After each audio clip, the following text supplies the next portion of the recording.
What's going on, everybody? Welcome into another episode of HBCU Huddle right here in the Built for Tough Studios. I am CJ Hurt, joined alongside Mike Wallace. Mike, how's it going? Well, man, hey, take your pick, man. Like I'm trying to take my pick in terms of where I can start with how it's really going. But we got a show to get to. We got a show. We'll put a pin in it. We'll put a pin in it. Next segment, we can get into how it's going. Yeah. But this segment. Oh, how it went there. All right. This segment, we got cousin, family member of the show. Yes. Donal Ware is joining us. Donal, I got to get a round of applause button in here for you when you come on, man. We can just do it ourselves, man. Yeah, we could just clap. We don't need a button. We don't need a button. That's the producer in me, Mike. There you go. I'm sorry about that. I didn't know. Donal Ware, curator of the Box to Row media poll, coaches poll. You can catch him on Sirius XM. You can also listen to him on the North Carolina A&T broadcast on the radio. Donal, how's it going, man? Mike, CJ, what's good? Glad to be back on with you guys, man. A lot to get to. So much to get to today. The season is as quickly as the season started. It's ending just that quick, right? Like I feel like, Donal, this should be legitimately week 3, not week 0, 1, 2, 3, like a legit week 3. But no, the season is almost over and done with. And I figured we could start with the Box to Row polls from this week and just get your thoughts about anything that sort of stands out to you. You had the big South Carolina State win over North Carolina Central. As you see there, South Carolina State not just second in the Box to Row poll, but getting 3 first place votes. What stands out to you about this? Hold on. Go ahead and run down it. Go ahead and run down the poll. Just for those who are not watching but listening to it. Yeah. Jackson State is 1, 19 first place votes. South Carolina State is 2, 3 first place votes. So those are your first place vote getters. Then you got FAMU at 3. You got North Carolina Central at 4. Tennessee State comes in at 5.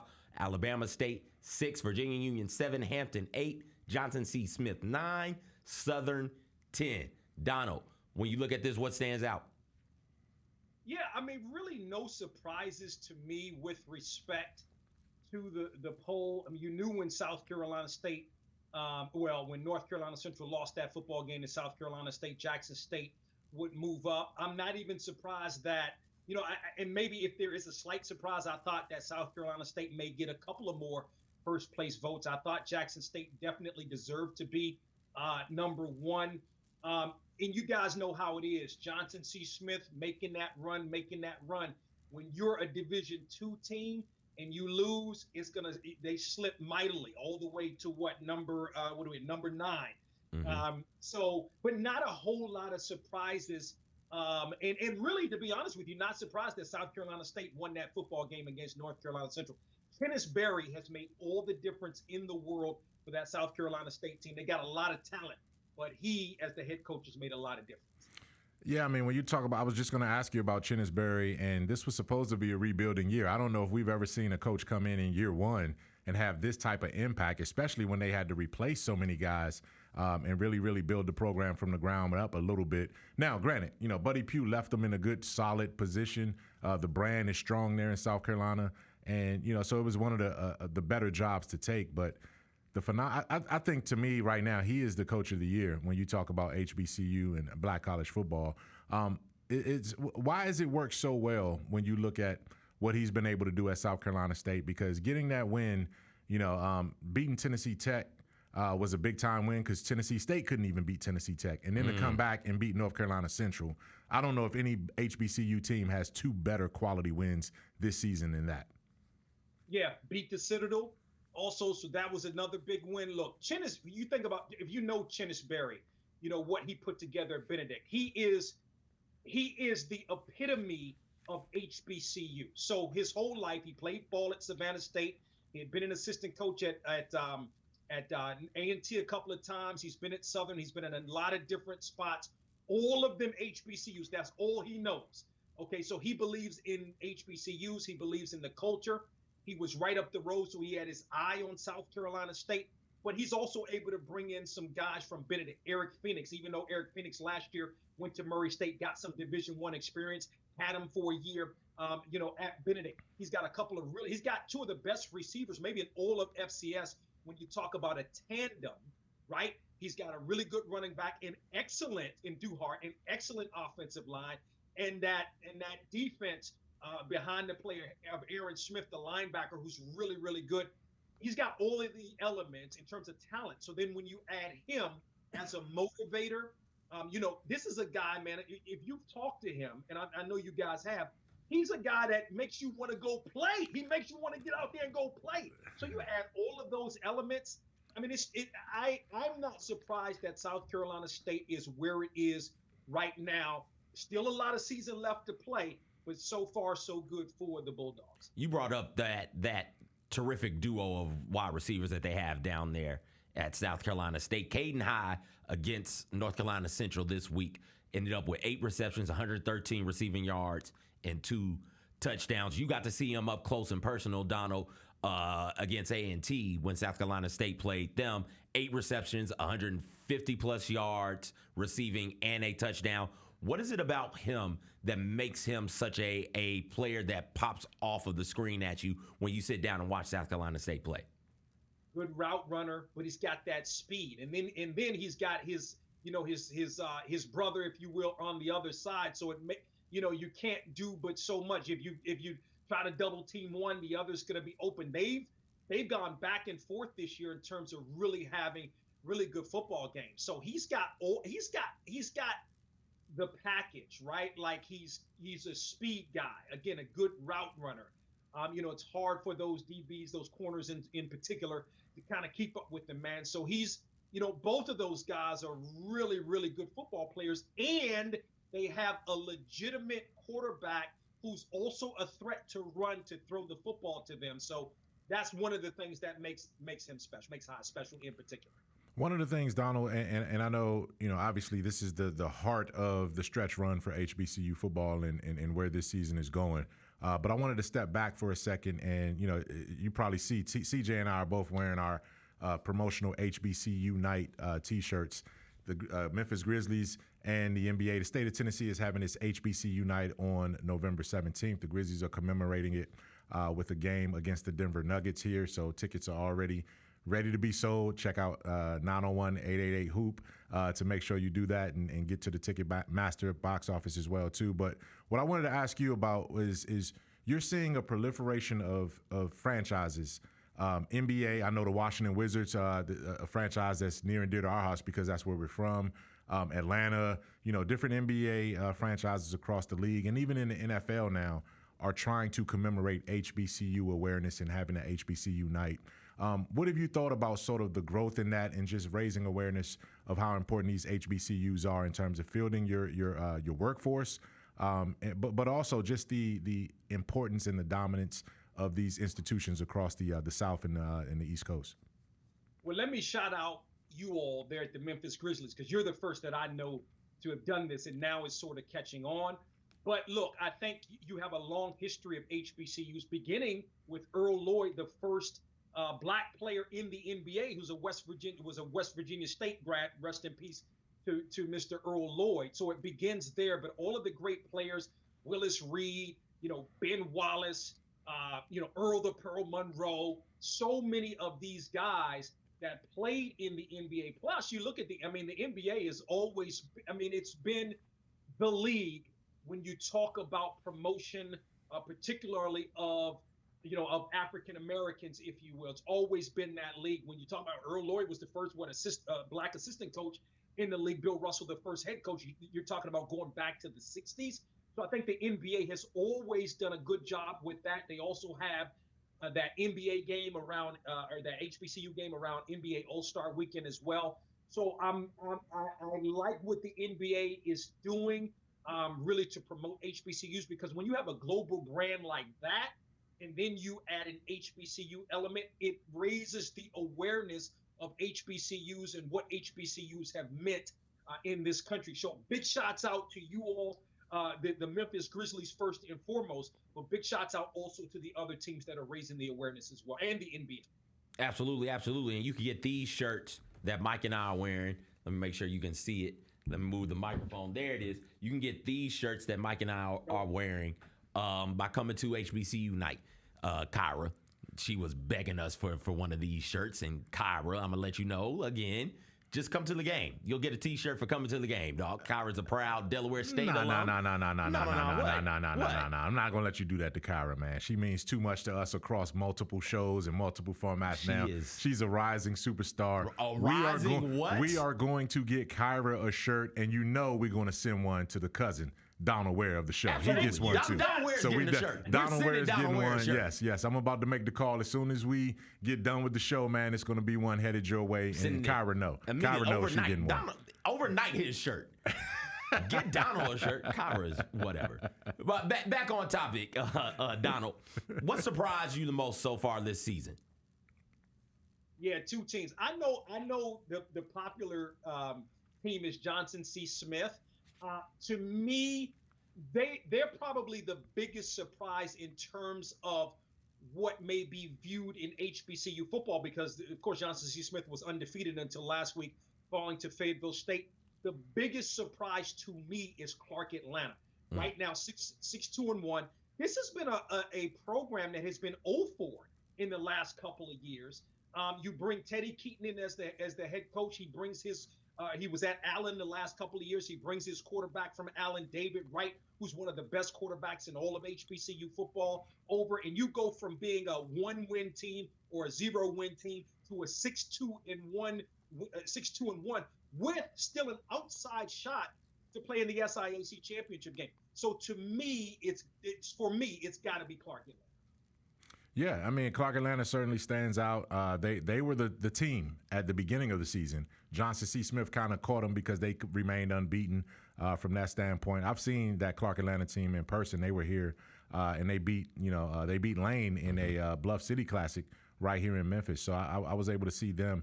I think when you talk about surprises, it might not be fair to paint what TC Taylor is doing at Jackson State as a surprise because of the expectations that have been there.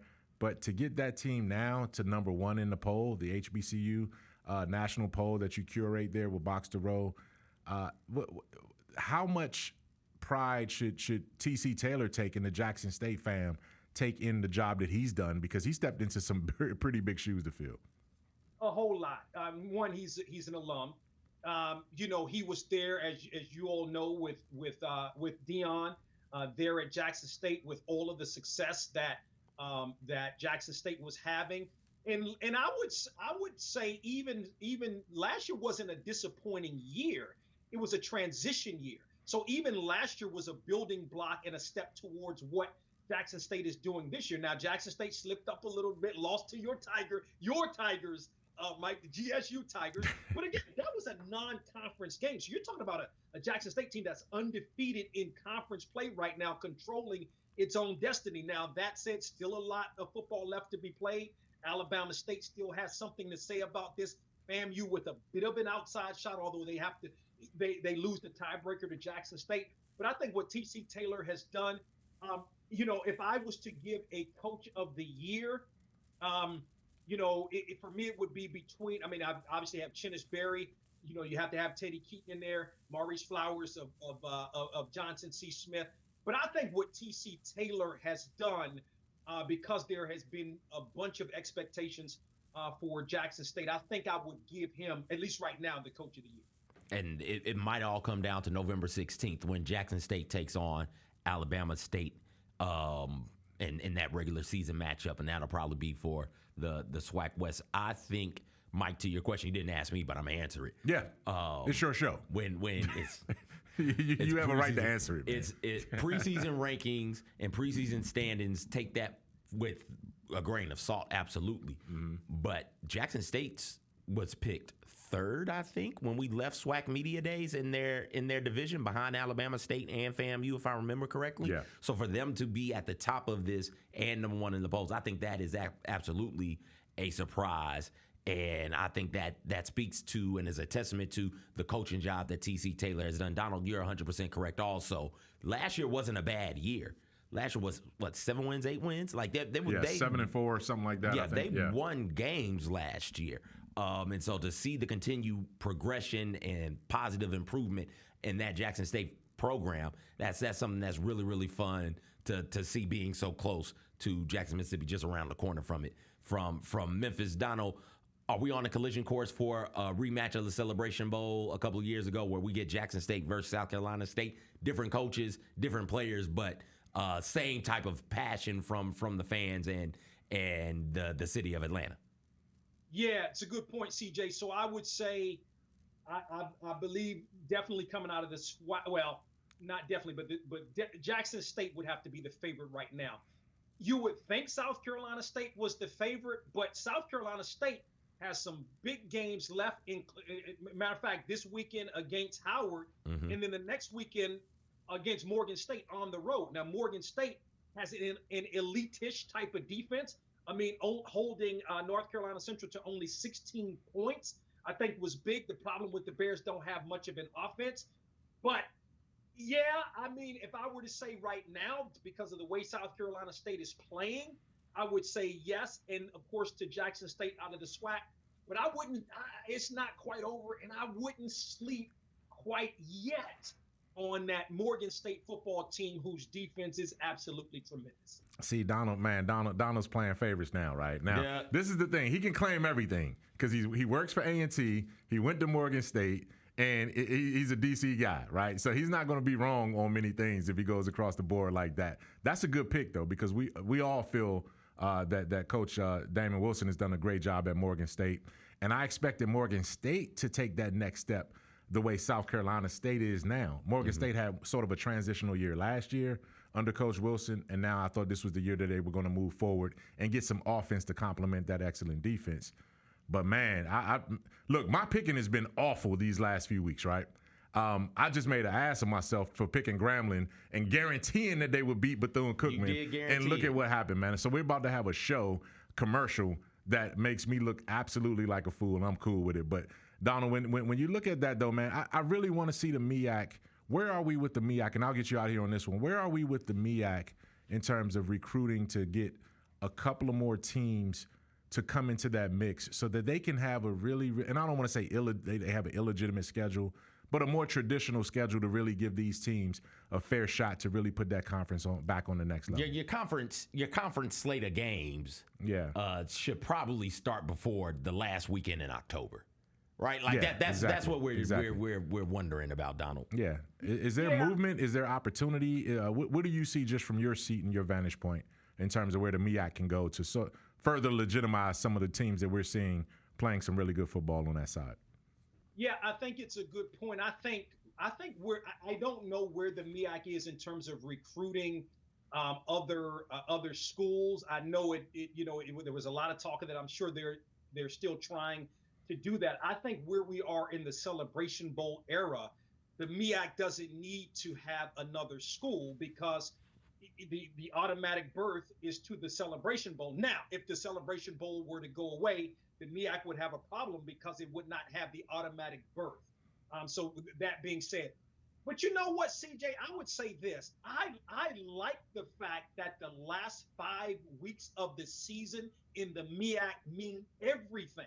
And I got you're right. I'm sort of a traditionalist, but because the MEAC is in the boat that it's in, it's exciting. It's an exciting 5 weeks really to end the season where you had the big win by South Carolina State over North Carolina Central, but South Carolina State. And by the way, I mentioned Morgan. Norfolk State's not a bad football team either. South Carolina State still has Norfolk in front of it, and Howard in terms of the next game, Howard the defending champs. So it's a lot of football left to be played. That said, the MEAC should still be trying to do one of two things. Either recruit another team in case the Celebration Bowl goes away, or partnering with another conference, a la what the OVC and the Big South did. I thought that was a beautiful thing because the Big South had a mass exodus. Most of those teams left to go to the CAA, which has now, 16 teams? Mm-hmm. So I think the MEAC still needs to do that recruiting, but in the Celebration Bowl era, 6 teams, you're fine as far as I'm concerned. The last 5 weeks of the season in the MEAC is as exciting as it is in there is in HBCU football. Yeah, I'd agree with that. I would. My only pushback would be, could we make it the last 7 weeks? Could we make it the last 6 weeks? Something like that. That would make it all the more fun. Donald, thank you so much for joining us. Let the people know how they can follow you and follow your work. Yeah, absolutely. Our website, of course, is boxtorow.com, BOXTOROW.com. Also, we're on X, as it were, or Twitter, or X, as it were, at boxtorow, as well as on Instagram. And now also we are on TikTok. We're on there TikTok, we go. as well. So listen, I appreciate you guys. I appreciate what you do. I appreciate you giving me the time to talk a little HBCU football. Appreciate you, Donald. Thank you so much. We'll talk to you again real soon, man. Yep. All right, sounds good. Y'all be easy. Donal Ware, Box to Row. Check him out everywhere. He's great. He's great. We've got to take a break, and then when we get back, we'll talk some about the election results. We'll talk some had a death. I don't want to say tragic death because like my man lived to be 91, but Quincy Jones passed.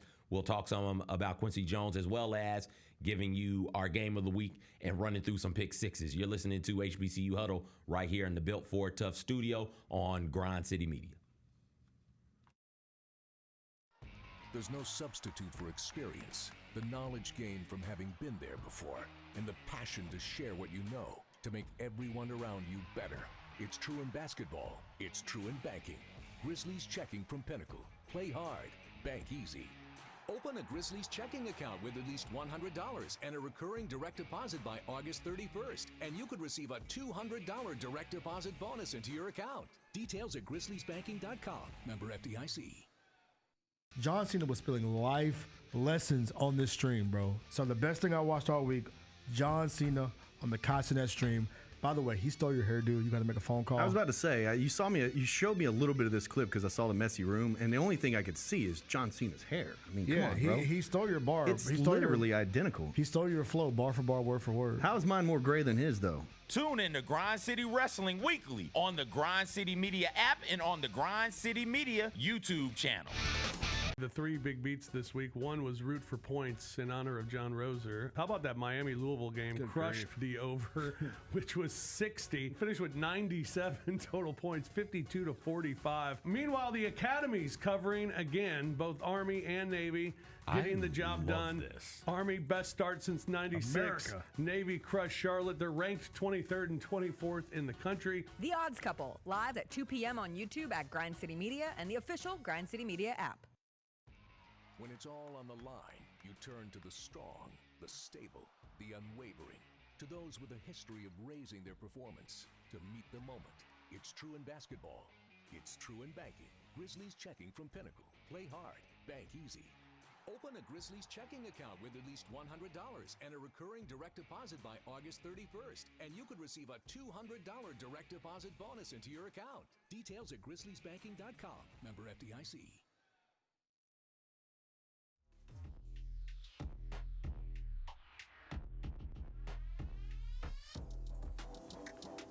Hello again, everybody. Welcome back in HBCU Huddle right here in the Built for Tough studios, Grind City Media. I'm CJ. That's Mike. Mike, we had an election last night. Yeah. I worked the poll. Yes, you did. I worked the poll. Great job doing your civic duty too, man. Do a little civic duty. For sure. 15 hours of solid work right there. There you go. Your man's is tired. Hey. I'm spent. I need a nap. There you go. All right. I'm gonna get me one. Don't fall asleep on the show, though. No. Don't fall asleep on the show. Can't do that. Too much good stuff to talk about on the show. Yes. Takeaways from election night. How did you consume the election, Mike? I didn't really. I mean, I checked in. I decided I was not going to just sit down in front of the TV and watch the returns. Is that typically how you do it? You sit down That's in front how of the I've done TV it and before, watch the returns as they come in? Yeah, but with social media, you can have a more efficient night than that, Gotcha. right? So, listen, I knew it was going to be an emotional night. I knew it was going to be a very, very, depending on what side you're on.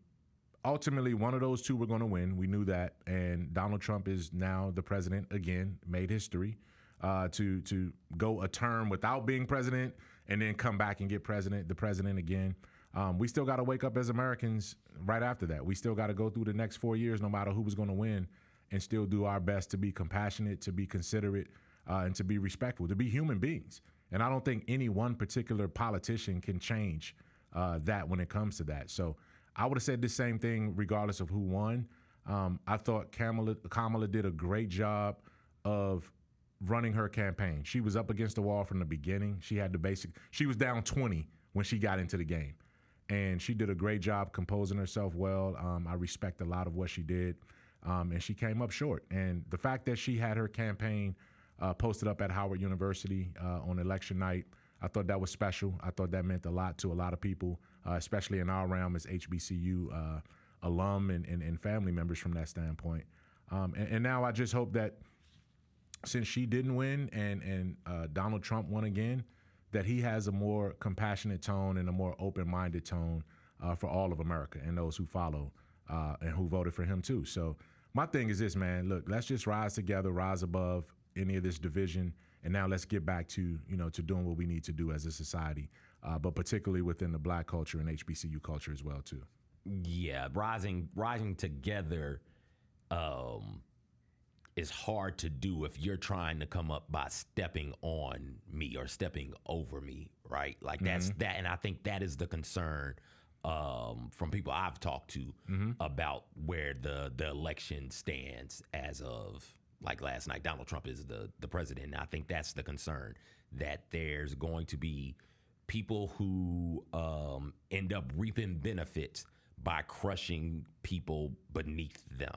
And that I feel like is a legitimate concern from a policy standpoint, from a from the things that he says, as well from a rhetoric standpoint. Also, that the way that this nation is built, the way that this nation continues to move forward, is all of us trying to move forward together. And it feels like, at least to me and to some of the other people I've talked to, there's a strong segment of the population saying, no, we're gonna go do our own thing, and y'all are just gonna have to eat it and suck it up and deal with it, or like we'll run you up out of here. You know what, and that's fair, man. And when it comes to politics and religion and certain things like that, sexual orientation, there's not a way for people who are seeing it differently to come together, and that's just. Like, I'm from an older school generation where, okay, you can disagree. You can start from one point. I'm going to start from one point. Let's figure out if we can get to a common point, or at least a mutual respect for where each other stands. I don't think we're in a society where that exists as much anymore. You know what I mean? And, I would say this, man, like, people who were catching hell and caught it hard, catch hell and catch it hard under every administration, right? And some of the most heinous things that have happened to Black people happen under Democratic presidents.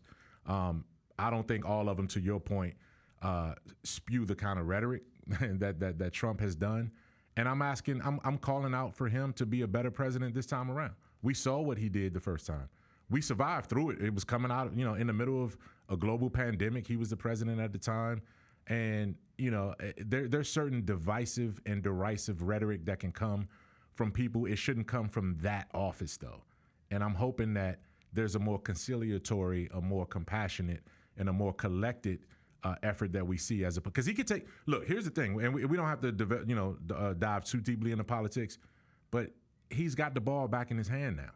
Now he can go and get petty and then go get vengeful and then do all of these other things and focus the country on some other things.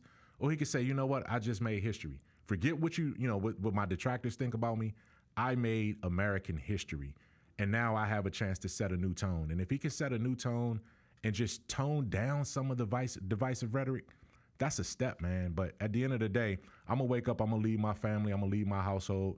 I'm going to have my values that I've had, when I went to bed yesterday, when I wake up tomorrow, I'm going to be the person that I need to be. And I'm going to command and demand that those around me in my country treats me with the same respect that I treat it. And whoever's the leader of the country doesn't decide that for me. That's a way to look at it. Yeah, I support you, and I yeah. think that's a great way of looking at it. Yeah.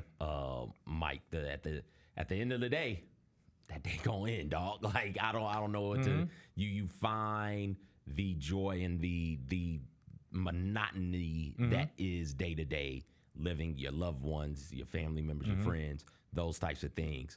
But it is going to be, I think, a bit more difficult. Now, we as a people have lived through, over here in this nation, a lot of difficulties, right? Like we've lived through segregation, Jim Crow, slavery. We've lived through those types of things, and we've made it as a people. We've made it. So what's one more of those types of things to persevere through?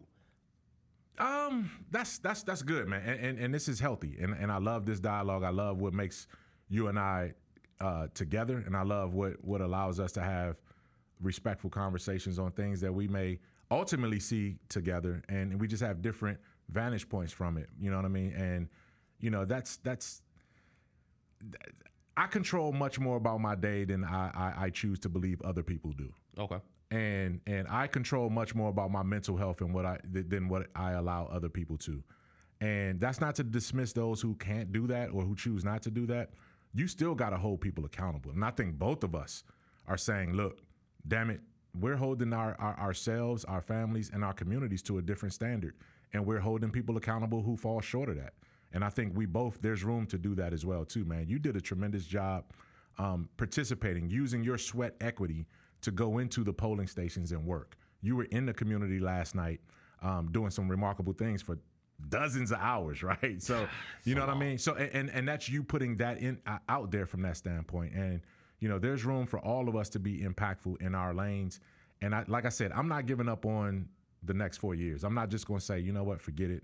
We lost, or black people lost, or, I'm like, yo, I'm about to thrive, and I'm going to figure out how to thrive no matter what the circumstances are. And I'm going to hold my people who are above me, who are beside me, to that same standard. And we'll see, man. Like, certain things we got to tolerate and certain things we don't. And, again, God made us all, man. And that's where I choose to ground my faith in and root my faith in.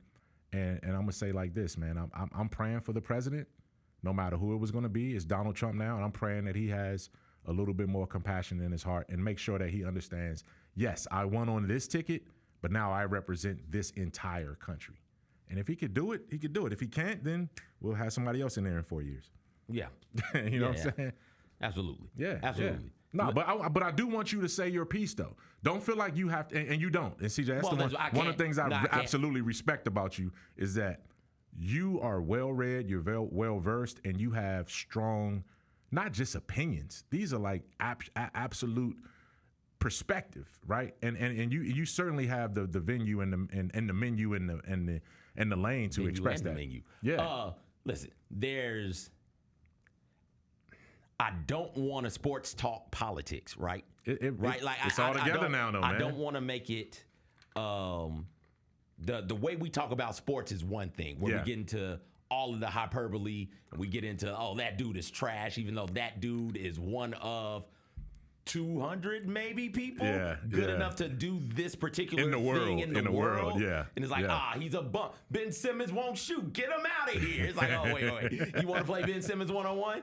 Drop Ben Simmons off at a park right now. And you're taking him one. Yeah. You're picking teams and you're taking that one. So, right, like that's fun. That's fun. Mm-hmm. Sports is, the way we talk about sports to me is fun. It's entertaining. It's not serious. Like I'm in this industry for the jokes. I'm in it for the smiles, for the laughs, for the amazing moments. Yeah. From a sports standpoint. Now, when we start talking politics, I don't want to do that with that subject. Like I don't want to have the sports feel with the politic conversation, and I'm not versed enough on a microphone to have that sort of a conversation about politics right now. I'm just not. I'll go to some pretty hyperbolic places. Yeah. I might end up saying something that get people in trouble on the mic, and that does nobody any good. I will say I commend you for being able to ask him to be a more compassionate leader.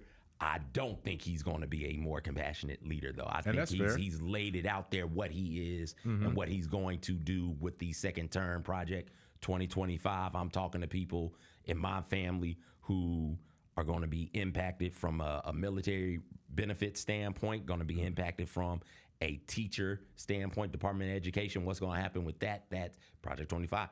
Get rid of that because they're teaching about slavery. Like we can't have them making us feel bad about America, so we got to get rid of that, even though the whole point of teaching history is to make sure that you don't repeat the mistakes of the past.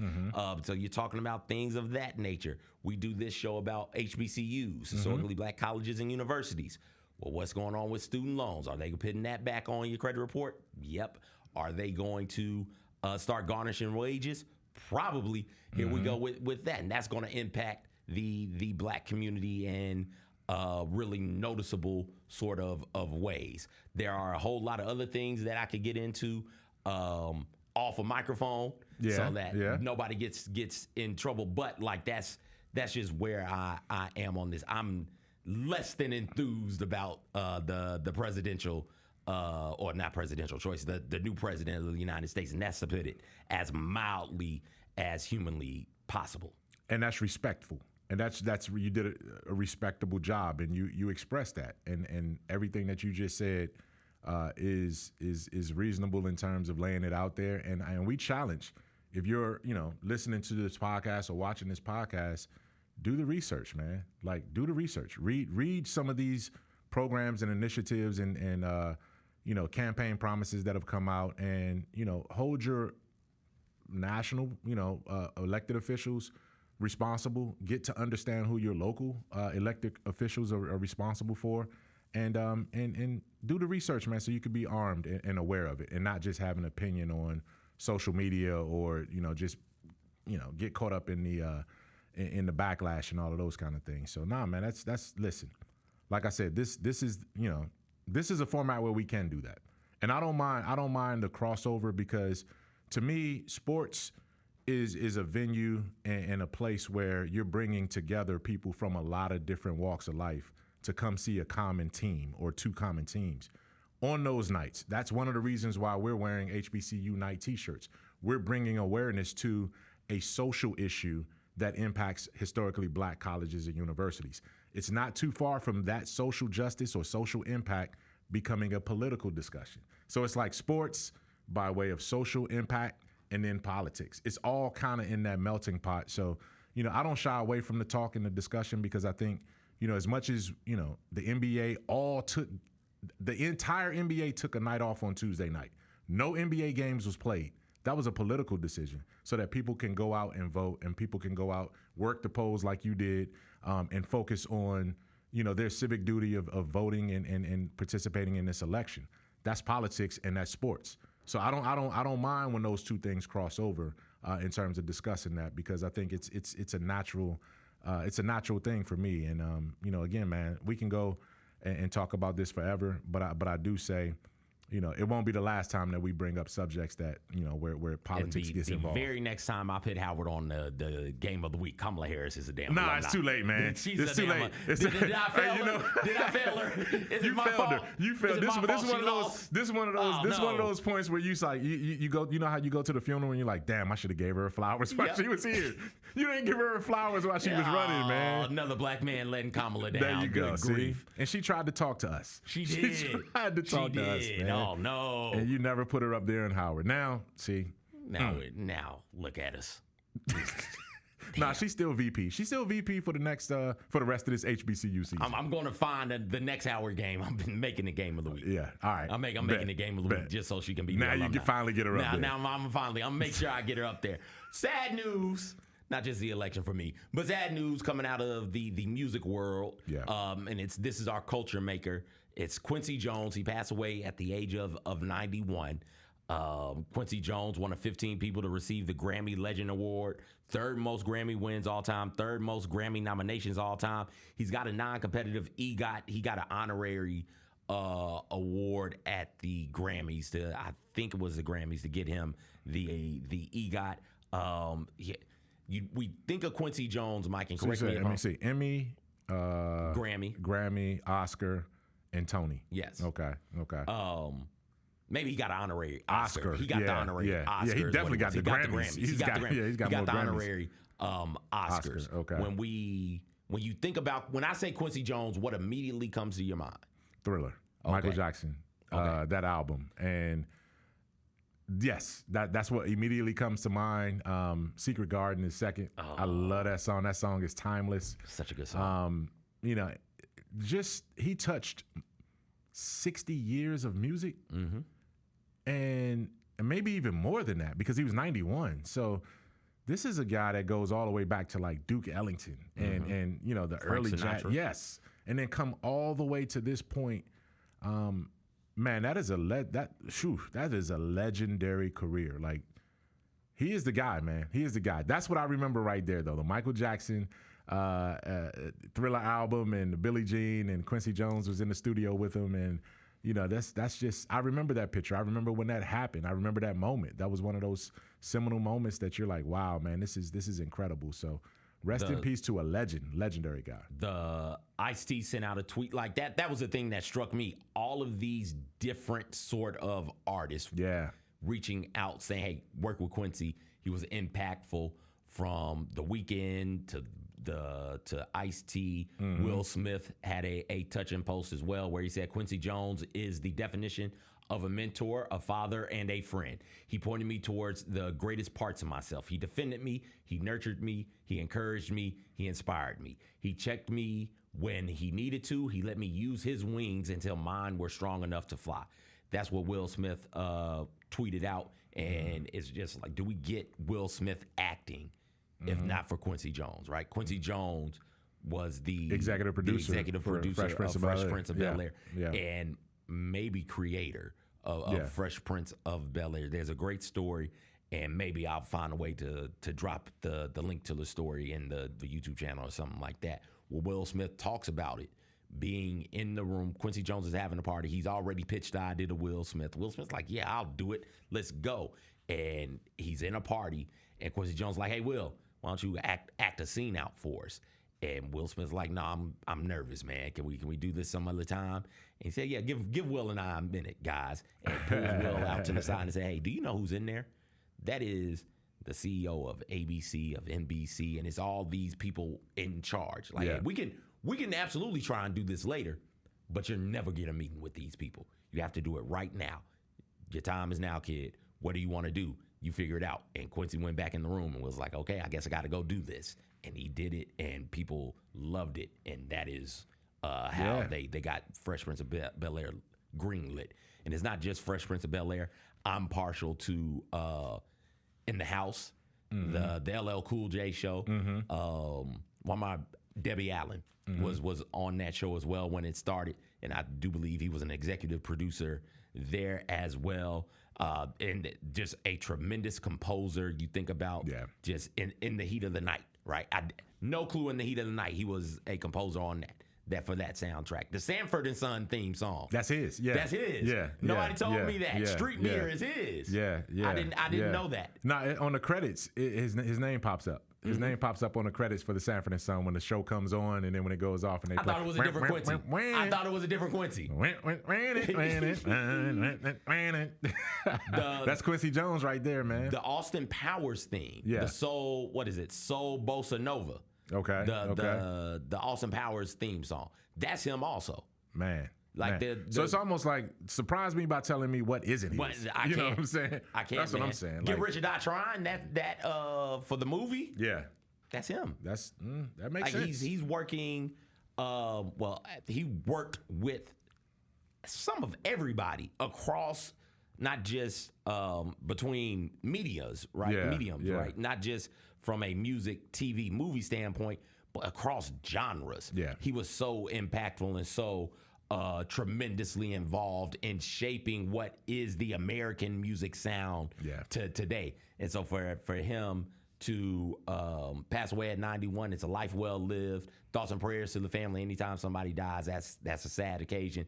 But just know that he accomplished a lot. And I don't think we'll make another Quincy Jones, man. He was incredible. Yeah, I mean, we won't. And this is 2024 has been a devastating year. We lost a lot, man. James Earl Jones, Quincy Jones. You talk about Frankie Beverly. The list goes on and on. Oh, you brought up James Earl Jones. Yeah, the Roots soundtrack. That's Quincy. Yeah. See, there we go. Yeah, I mean, it's that's another one, man. That's another one. Like you said, may he rest in peace.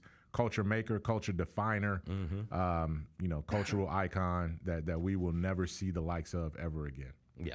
Absolutely, absolutely. Thoughts and prayers to his family. Let's get to some football. Let's get back to it, Mike. I'd rather not. What's going on with Grambling, man? Oh man, it's low times right now. Okay. It's hard times right now. All right. It's hard out here for a G night, man. You go to Bethune-Cookman and lose to Bethune-Cookman, you just get fined, for lashing out at the refs. Your season started off so well, and now it's in the toilet. It started off so well because they were getting a ridiculous amount of turnovers. It doesn't change that. Like what happened? Like, this is more than just X's and O's. There's got to be something behind the scenes where the culture shifted or a belief system shifted or something, man. You don't see a team that's that dominant, then all of a sudden become not. You know what I mean? I think it was smoke and mirrors. I think it was a parlor trick. They were so good at getting turnovers to start the season. Yeah. 4 turnovers again, 5 turnovers.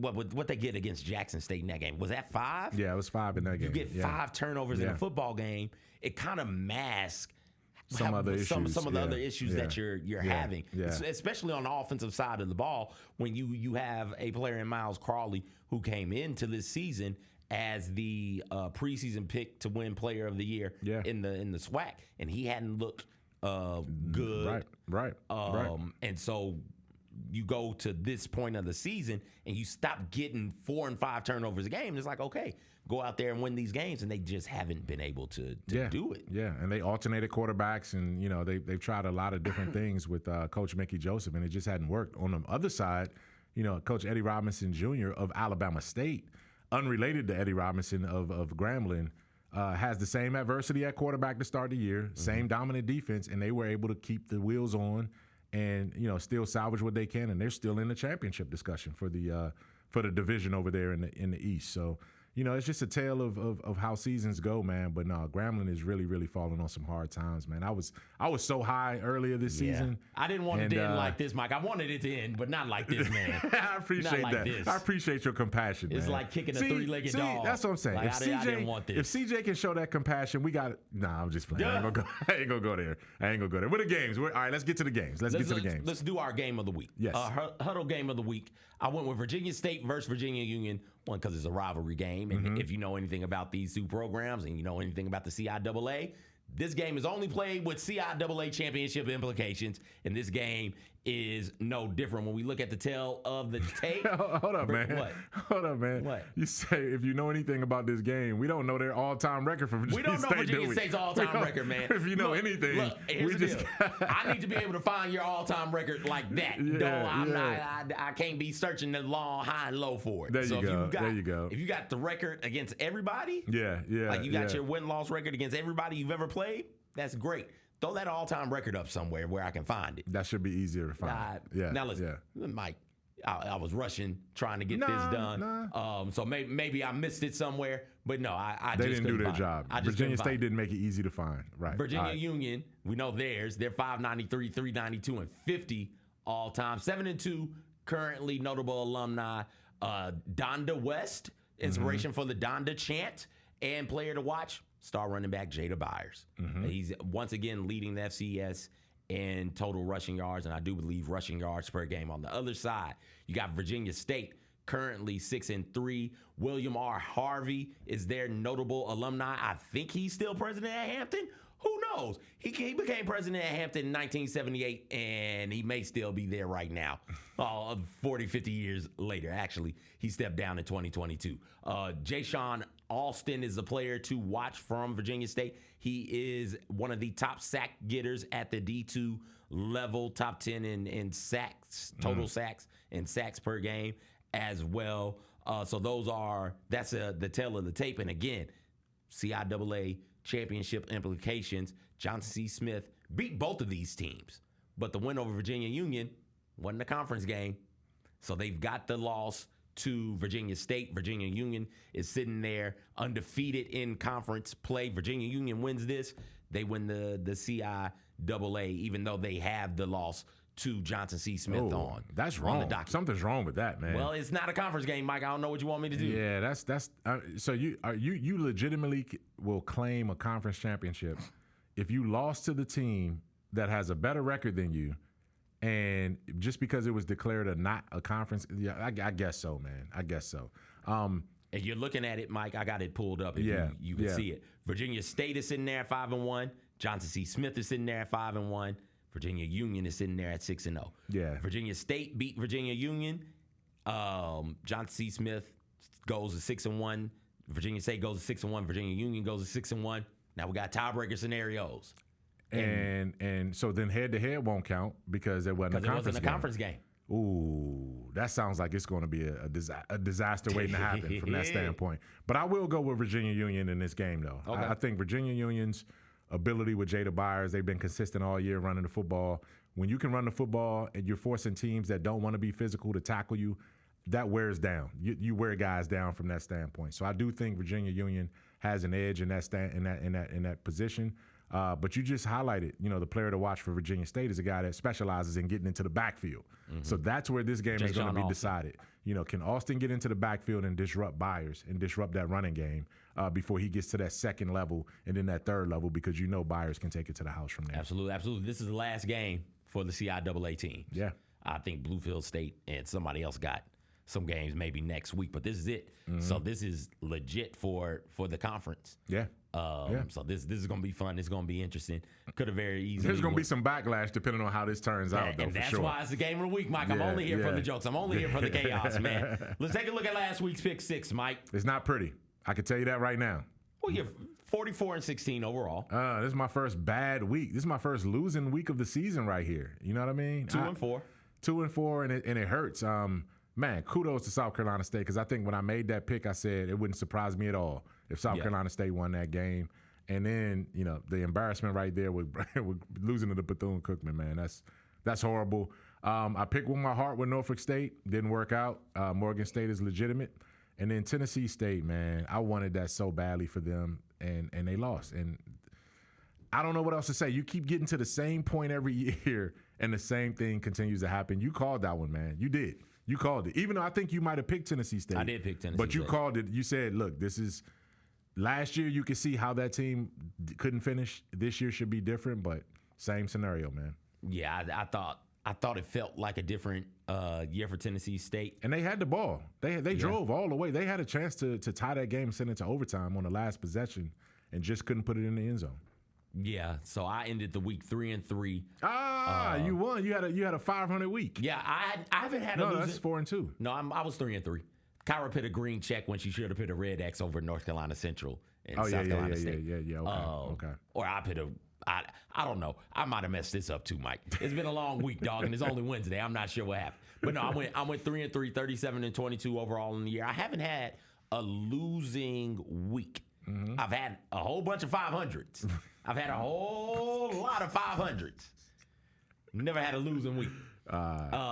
So, yeah, the North Carolina Central thing got me as well. I thought, though, I wouldn't have been surprised if you had asked me, if you had told me last week South Carolina State beats North Carolina Central, it wouldn't have shocked me or surprised me. Right. The one that I'm most upset about for me is the Tennessee State one, because it made me, because I believed in them. Yeah. And it's like, I should never believe in them at Tennessee State. 1. 2, I knew better than to pick Grambling over Bethune. I knew better. I knew better than to pick Grambling over Bethune. I'm not picking Grambling ever again, man. Nope, I will. I always have to. I just got to take an L when they lose, man. But I can't pick against my team. I can't pick against my alma mater. Yeah. All right, let's go to this week's Pick 6. Mike, let's get it started with Virginia Union and Virginia State. Who you got? I got Virginia Union. We just talked about that. That was the HBCU Huddle game of the week. I just think the Jada Byers in the running attack, that offensive line, they can control the scrimmage and they can control the clock. That means they control the game. I think they beat Virginia State in this one. Next up, let's go South Carolina State over Howard. South Carolina State, I believe in them. I think they're going to go. I'm thinking that's going to be the Celebration Bowl team right there. I know Donal Ware wasn't ready to give them that credit yet, but from what I'm seeing, I don't know anybody if you could beat North Carolina Central the way they did, and it was a good game, contested game on national TV, I think that was the de facto MEAC championship game right there, even though there's still more games. What a treat on a Thursday also. It is. Unfortunately, man, I was working that game. I working that night. The Grizzlies played the Bucks. I had to work that night. But I did follow the score. South Carolina State over Howard. I think Howard had a strong season, but I don't think they're going to beat South Carolina State. Next up after that, I have to, out of obligation, just like CJ did his civic duty and went to the polls and worked the polls. Do this, Mike. I have to pick Grambling over Alabama State, even though that game is a dangerous one. That game is at Grambling, and shout out to Alabama State for salvaging what they can of this season and remaining in the race. And I don't think they let this one get away. Next up, after that, JSU over Mississippi Valley. JSU just can't get anybody hurt. They shouldn't mess around with Valley. Valley will be able to be one of these teams that this is their Super Bowl. This is their bragging rights. A lot of people that couldn't get into Jackson State had to go to Mississippi Valley, so this is their time where they want to knock off the state's big dog when it comes to HBCUs. So Jackson State can't take them lightly, but this should be a 3-touchdown victory for them if they're if they're on their business. Okay. They got to win this one by 3 touchdowns. Next up, listen. Western Illinois has been struggling, but Tennessee State, man, who are you at this point? You got to be able to finish out your season strong. You have a chance to post the most wins that you've had in Eddie George's era right here. Go ahead and keep the foot on the gas, recover from last week's disappointment, and beat Western Illinois. So I'm going to pick Tennessee State, hoping that they can pull it off. And last but not least, let's go with Miles over Tuskegee. I want to pick Tuskegee because I got to support my partner over here on the HBCU Huddle. But Miles has been rolling, man. They have been. Them dudes, they haven't lost in, 6 weeks now? Yeah. So, that team is one of the hottest teams we have in the country right now. And I think they go ahead and on homecoming, Mike. And this is a chance for them to go up there, beat Tuskegee at homecoming. And then they can get into the playoffs from there. 100th homecoming. Yeah. Our centennial homecoming. It is, man. I'm sorry, man, but Tuskegee finds a way to lose homecoming games. Stop it. Stop it. You didn't need to bring that up. You need to go down there and change that. You're going to be down there. You need to go down there and change that. I'm going to get on the clipboard and hit that, dog. Don't play with me. There you go. That's my list. Let's go to mine. We're going to go with Virginia State over Virginia Union just for the sheer chaos of it all. All right. South Carolina State over Howard. I'm with you. I think that's a team to beat in the MEAC, and I think that's one of your Celebration Bowl teams right there. Alabama State over Grambling. Alabama State, even with the offensive woes that they've had, that defense is still legit. Grambling's trying to find anything that they can hang their hat on the offensive side of the ball. And I think the Alabama State defense just gobbles them up quickly and efficiently. So I'll take Alabama State. Give me Jackson State over Mississippi Valley State. That's the best team in the SWAC taking on the worst team in the SWAC. So I feel like that one's pretty damn easy. Tennessee State over Western Illinois. I'm with you, Mike. You're playing for pride at this point. You're playing to finish at this point, and you want to finish strong. Eddie George talks about finishing all the time. That's his thing. That's what he drills during off-season workouts, during camps, and during the season. Finish.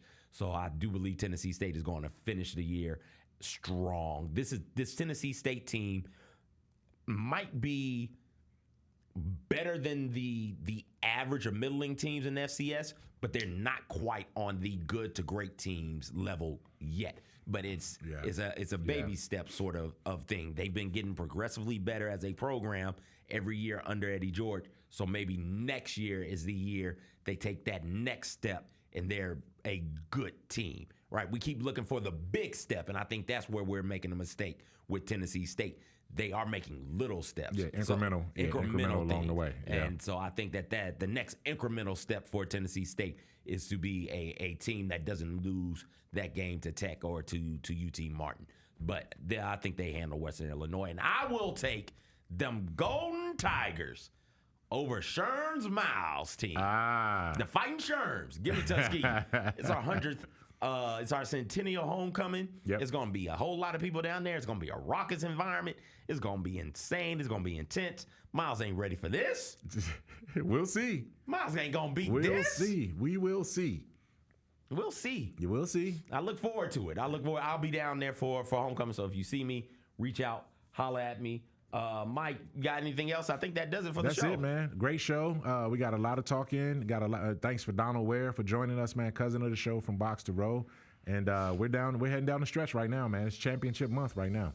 Absolutely. We'll be back next week. Thank you guys for hanging out with us today. We'll talk to you real soon. For Mike, I'm CJ. Everybody take care.